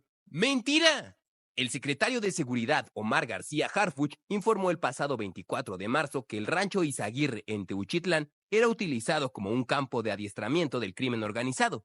Agregó que hasta ese momento no existía un indicio de que este rancho fuera un campo de exterminio. Es necesario distinguir la diferencia entre un campo de exterminio, donde deliberadamente se cometen crímenes masivos y sistemáticos, frente a un campo de adiestramiento o entrenamiento del crimen organizado. Ambos delitos son graves, pero hubo una campaña para implantar una mentira y responsabilizar solo al gobierno federal. 2. El caso Teuchitlán es el Ayotzinapa del gobierno de Claudia Sheinbaum. Bueno, lo veo como algo peor que Ayotzinapa, porque el hecho mismo es mayor que Ayotzinapa. Teuchitlán tiene el potencial de volverse el Ayotzinapa de Sheinbaum. Y ayer lo decía muy bien Loret. Ayer yo creo que es cuando más enojado he visto a Loret. Estuvo de veras al punto del coraje, del llanto del coraje, y decía, lamento decirle, señora Sheinbaum, pero ya le llegó su Ayotzinapa. ¡Mentira! A diferencia de lo ocurrido en Teuchitlán, la desaparición de los 43 normalistas de Ayotzinapa constituye un crimen de Estado por las omisiones de las autoridades de los 3 niveles de gobierno, por la participación de agentes policíacos municipales y estatales en la desaparición de los normalistas y por la construcción de una verdad histórica basada en la manipulación y ocultamiento de evidencias y pruebas. 3. El rancho Izaguirre estaba bajo resguardo de la Fiscalía General de la República. ¡Mentira! Fue hasta la madrugada del 25 de marzo que la Fiscalía General de la República pudo tomar posesión del rancho Izaguirre, luego de la detención de José Gregorio alias Lastra, acusado de encabezar el reclutamiento de personas para el crimen organizado. Esto permitió abrir una carpeta de investigación de carácter federal por delincuencia organizada. Y al tener ya una acción de carácter federal como la que ya tenemos, la madrugada del día de hoy, la Fiscalía General de la República, el Ministerio Público, la Policía y los peritos tomamos posesión de ese lugar. No habíamos podido tomar posesión porque, como bien se sabe, se estaba manejando por la Fiscalía Local. El fiscal local, después de que nos dio la autorización, dijo que yo iba a ir. ¿Cómo voy a ir a un lugar donde ni siquiera nosotros podemos entrar si no es con el permiso de ellos? Por razones obvias. Desde el 5 de marzo, en una transmisión en vivo a través de Facebook, el colectivo Guerreros Buscadores de Jalisco explicó que contaba con el apoyo de elementos de la Fiscalía de Jalisco. Además, la propia Fiscalía de Jalisco emitió el 9 de marzo un comunicado en el que informó que la aplicación de protocolos de investigación estaba siendo supervisado de manera directa por el fiscal estatal Salvador González de los Santos, y admitió que el fiscal jalisciense revisaba desde el 5 de marzo qué sucedió y con qué exhaustividad fue intervenido en su momento el lugar, a fin de determinar si se dejó de aplicar algún procedimiento de campo por parte del personal asignado durante la pasada administración. Otras noticias falsas que el detector de mentiras localizó esta semana fueron las emboscadas contra elementos de la Defensa Nacional que no existieron, y más videos de la presidenta Claudia Sheinbaum manipulados con inteligencia artificial. 4. Con la desaparición del INAI, también desaparece la transparencia. La reforma que hoy discutimos no es solamente un cambio burocrático, es un ataque frontal a la transparencia y a la rendición de cuentas en México. ¡Mentira! La reforma a la Ley de Transparencia mantiene el derecho de acceso a la información pública, la publicación de obligaciones de transparencia y los medios de defensa contra incumplimiento de obligaciones. Lo que modifica es la autoridad garante. El INAI será sustituido por 18 autoridades en transparencia, una por cada poder y órganos autónomos a nivel federal, así como para partidos políticos y sindicatos.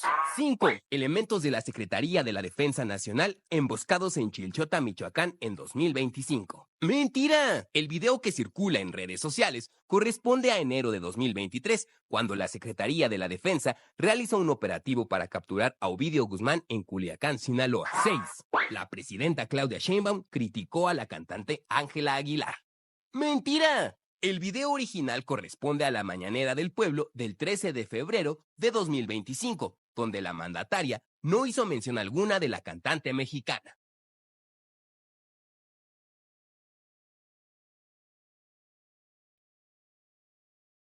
Muchas gracias, presidenta. Gracias.